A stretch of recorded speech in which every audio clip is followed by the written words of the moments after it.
Et le regard redressé.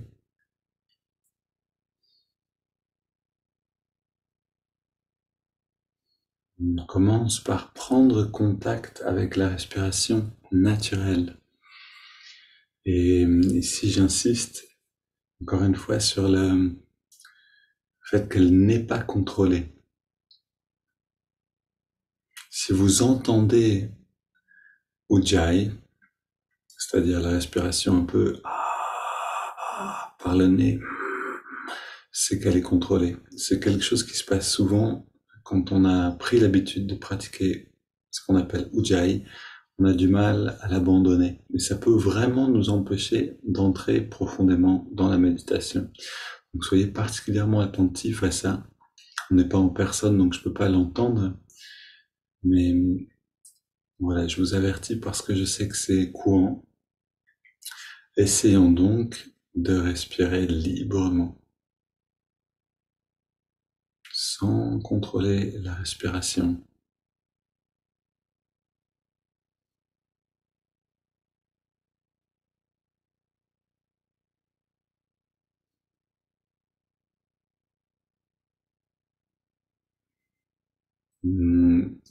Donc on parle dans la séance du Kriya Yoga qu'on a entendu hier et puis toute cette semaine, la semaine dernière aussi, de cette liberté que peut atteindre le Kriya Yogi ou celui qui pratique ces techniques, mais aussi Hongso d'ailleurs, cette liberté intérieure, la conscience individuelle s'unit à la grande conscience, à la conscience cosmique. Et comment on peut voir cette évolution, parce que c'est une évolution progressive pour nous, ça se fait pas d'un seul coup. On le voit en grande partie dans la respiration. C'est-à-dire si on peut observer le souffle et que la respiration n'est pas contrôlée, à un certain moment de notre méditation, les pauses entre l'expire et l'inspiration, donc les pauses naturelles vont devenir plus longues. En fait, comme quand on dort. Quand on dort, on a une longue pause, puis on respire, puis à nouveau il y a une pause, qui peut durer plus ou moins longtemps.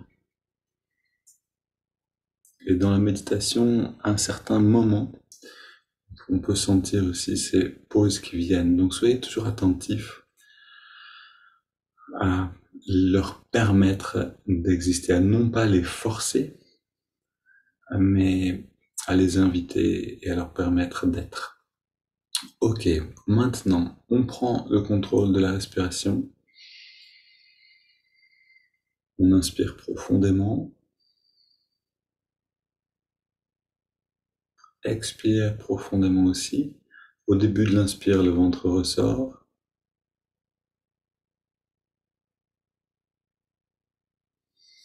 Et à la fin de l'expiration, le ventre rentre.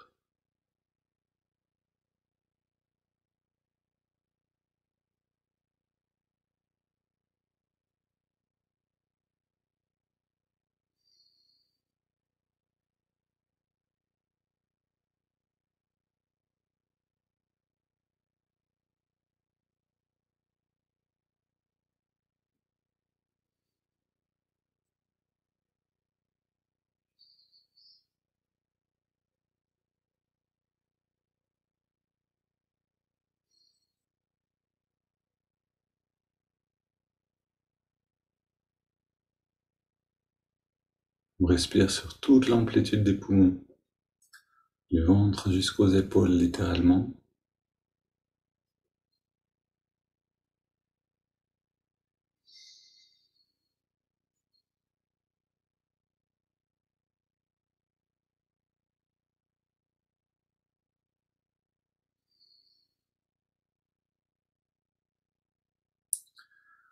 Puis tout en respirant profondément, on entrelace les doigts au niveau de la poitrine. On expire, on pousse les mains vers l'avant, on arrondit le dos. Inspire, on étire vers le ciel.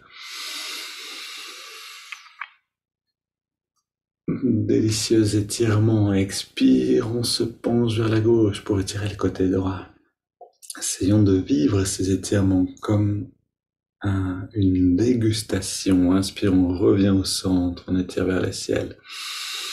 Chaque sensation, on la savoure et puis on se penche vers la droite pour étirer le côté gauche.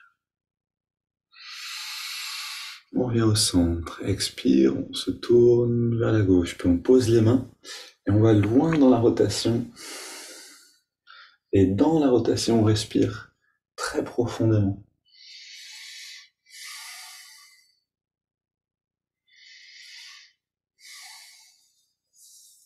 Puis on revient au centre, inspire, on étire vers le ciel. Expire, on se tourne vers la droite. On pose les mains, on soutient et on va un peu plus loin.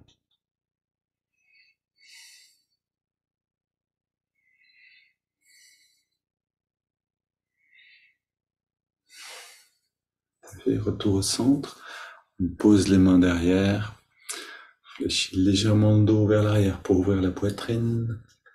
Et 25 respirations profondes, mais on ne les compte pas.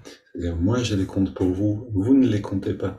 Soyez dans plutôt l'observation de ce qui est en train de se passer. Prenez plaisir à chaque inspire. Inspire par le nez, expire par la bouche. Fenêtre ouverte, fraîcheur, oxygène.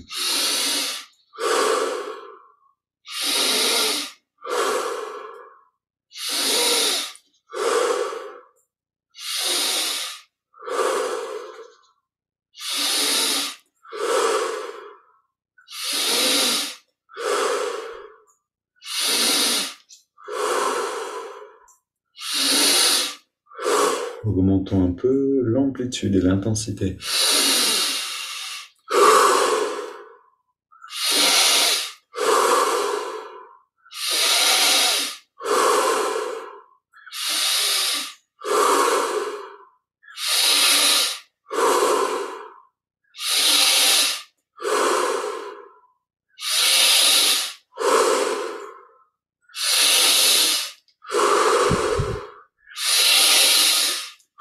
Pour les 5 dernières, encore un peu plus d'amplitude.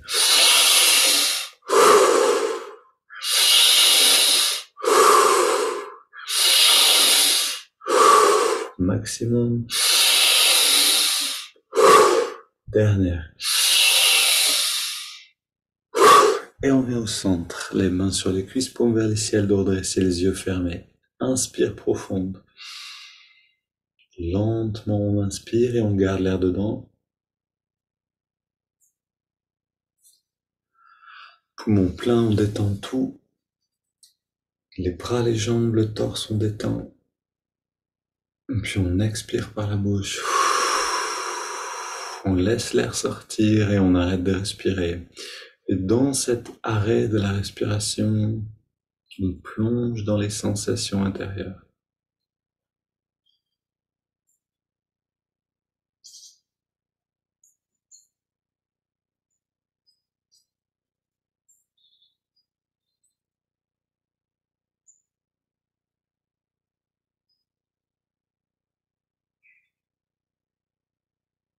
On inspire à nouveau. Bien sûr, vous pouvez toujours respirer avant si c'est nécessaire. On garde l'air dedans. On rentre le ventre, on contracte le périnée. On relâche et expire.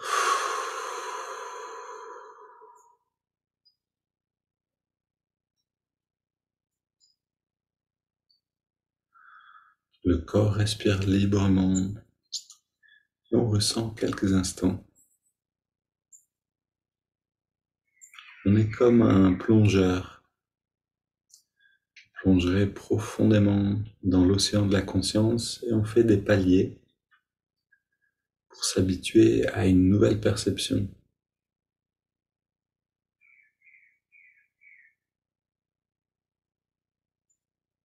Si on ne fait pas de palier, le risque c'est descendre à toute vitesse, puis de remonter aussi à toute vitesse, pour que la conscience reste immergée dans les profondeurs de la conscience justement, ou de la superconscience. On a besoin de s'y habituer aussi consciemment.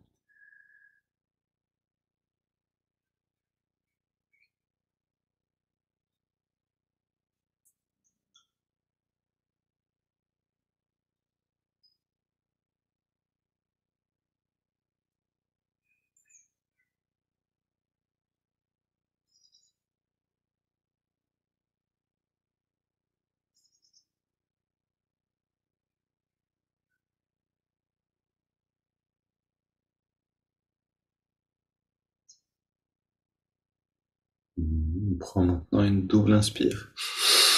On serre les poings, on contracte les bras, les jambes, le torse, le cou. Et on relâche, encore une fois.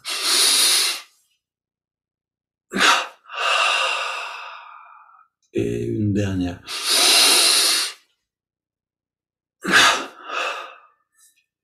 Détendu, on inspire par les narines sur 5. Conscient d'harmoniser le cœur et le mental. On garde l'air dedans, regard redressé.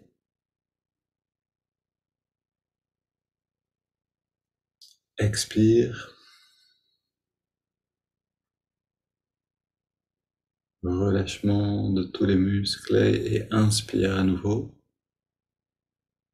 Maintenant, on ressent l'énergie qui remonte à chaque inspiration le long de la colonne, comme un courant. On garde l'air dedans et on sent ce courant invisible qui vient jusque dans le lobe frontal.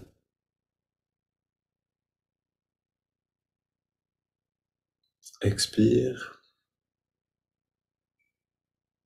On sent cette paix intérieure qui se manifeste à l'expiration et on inspire à nouveau.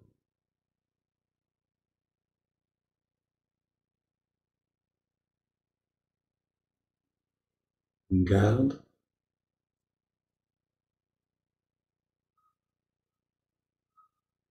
Expire.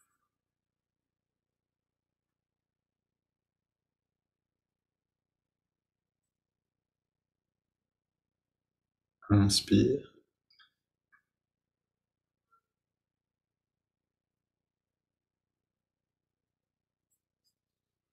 On retient.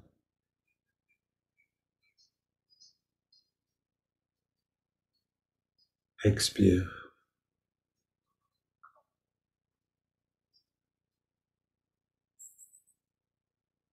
Un dernier cycle. Inspire.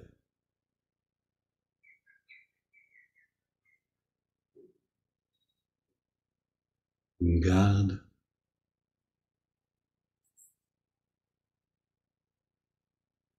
Expire.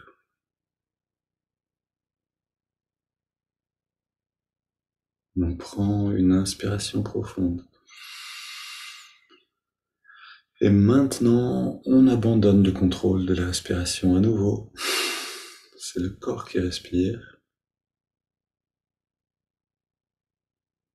Et on n'interfère plus du tout avec le rythme naturel du corps.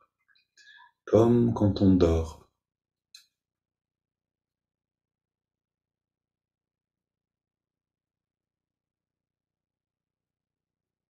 Notre dernier palier avant d'aller dans la méthode de concentration Hong So.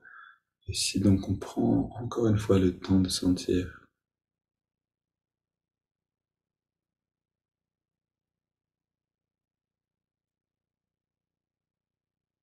Chaque technique de préparation amène un peu une touche différente. Modifie un petit peu notre ressenti, notre conscience. On apprend à devenir conscient de toutes ces nuances.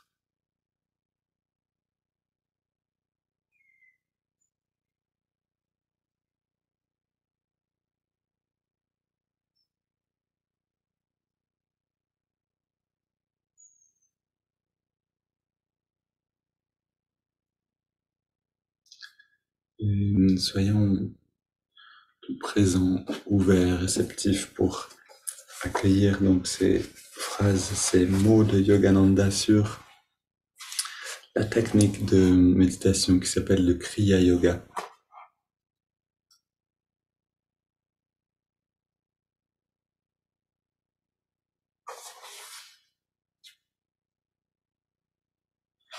Dénouons la corde du souffle qui rive l'âme au corps. Le Kriya contribue à prolonger la vie et élargir la conscience à l'infini. La méthode du yoga triomphe du bras de fer entre l'esprit et les sens rattachés à la matière, et libère le fidèle afin qu'il hérite à nouveau de son royaume éternel. Le Kriya Yogi sait que sa vraie nature n'est assujettie ni à l'enfermement physique, ni au souffle, symbole de l'asservissement des mortels à l'air et aux contraintes élémentaires de la nature. L'introspection, ou être assis en silence, est une démarche visant à forcer la séparation de l'esprit et des sens reliés par la force vitale. L'esprit contemplatif, s'essayant à revenir à la divinité, est constamment reconduit vers les sens par les courants vitaux. En contrôlant directement l'esprit par la force vitale, le Kriya est l'allée d'approche de l'infini la plus aisée, contrastant avec le chemin théologique vers Dieu, lent et incertain tel un char à bœuf. Le Kriya peut être nommé à bon droit la voie aérienne. Alors, quelques mots pour résumer. C'est quelque chose que nous dit aussi Amma, d'ailleurs, c'est intéressant. C'est-à-dire que juste de s'asseoir, de rester en silence et d'espérer de cette manière atteindre à une perception du divin va demander un temps, énormément de temps.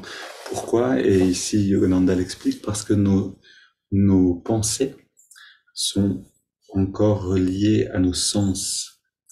Notre conscience est prisonnière de nos sens. Et de cette manière, toutes les stimulations des sens, qu'elles soient extérieures par l'environnement ou qu'elles soient intérieures par l'imagination, donc ici on parle des sens subtils, va nous empêcher de nous libérer de cette conscience individuelle pour atteindre à la communion avec cette grande conscience ou cette partie divine.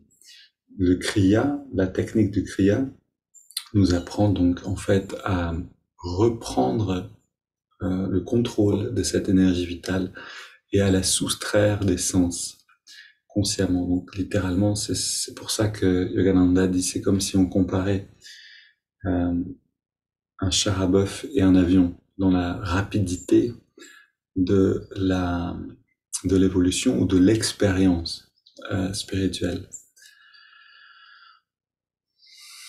Amma elle dit un peu autrement, elle dit s'asseoir les yeux fermés et attendre que l'esprit se calme va prendre, on va avoir en 8 heures le même résultat qu'en 1 heure d'une technique bien ajustée. C'est-à-dire qu'on peut vraiment aller plus rapidement si on sait aussi comment faire concrètement pour prendre le contrôle de ces courants vitaux à l'intérieur de nous. Ok, et donc comme ces techniques manquent dans l'Occident, on a perdu ces techniques dans l'Église, dans la tradition chrétienne, dans plusieurs formes de traditions spirituelles. Donc Yogananda est venu nous donner tout ça. On va les utiliser maintenant, ces techniques, donc pour s'intérioriser. On ressent la respiration dans les narines.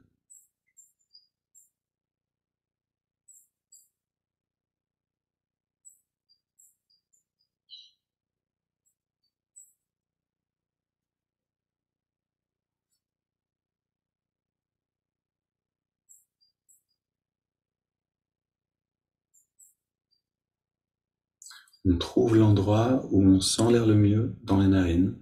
Et à cet endroit, on ressent la fraîcheur de l'inspire et la tiédeur de l'expire.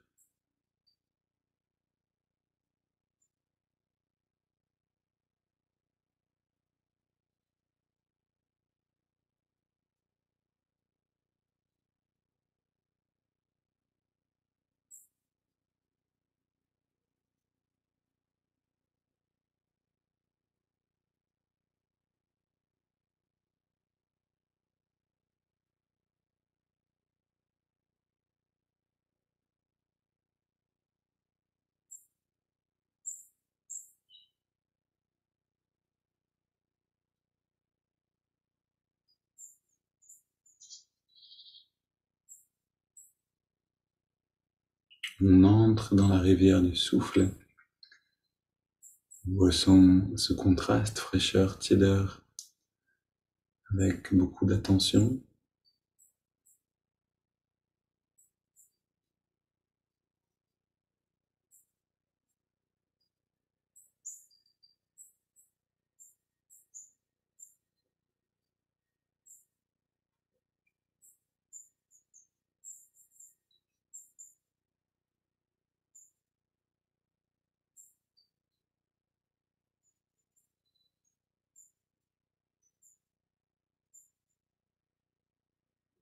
Puis on ajoute le mouvement de l'index de la main droite. Donc paume vers le ciel, la main repose sur la cuisse. À l'inspire, à chaque inspiration naturelle, l'index revient d'un centimètre vers la paume de la main. Et à chaque expiration naturelle, on relâche complètement l'index. En même temps, on relâche complètement tous les muscles du corps.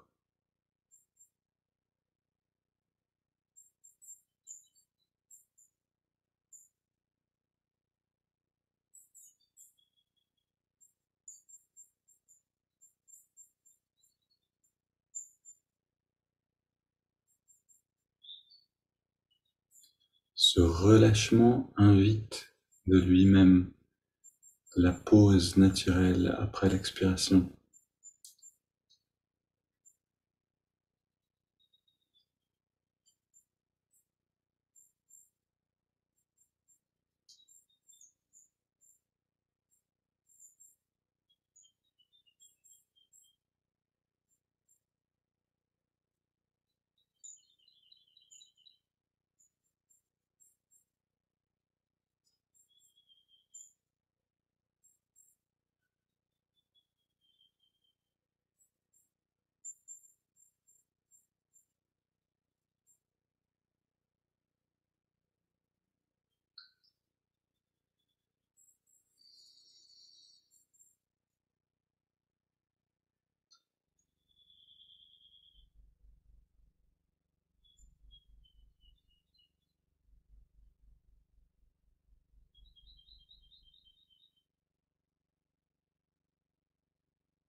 On ajoute maintenant le mantra Hong So. Hong accompagne chaque inspiration naturelle. So, chaque expiration naturelle.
Puis on prend une inspiration profonde. Expire en 3 fois et arrêt momentané de la respiration.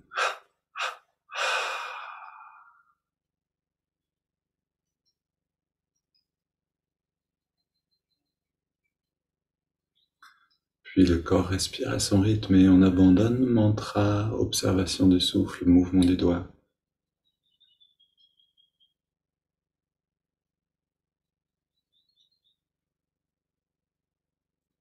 Et on laisse se révéler progressivement ce bien-être qui devient palpable,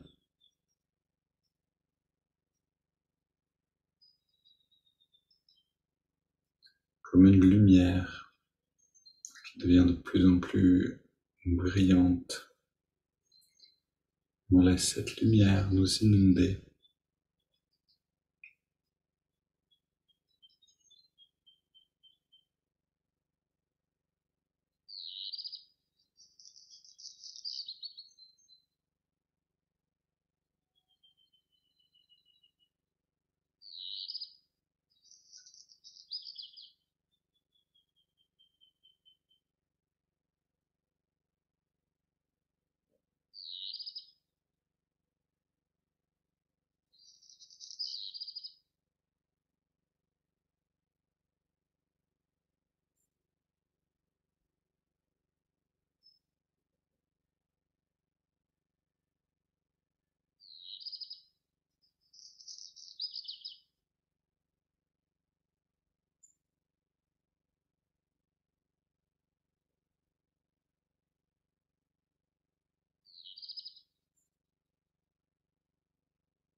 Belle journée à tous.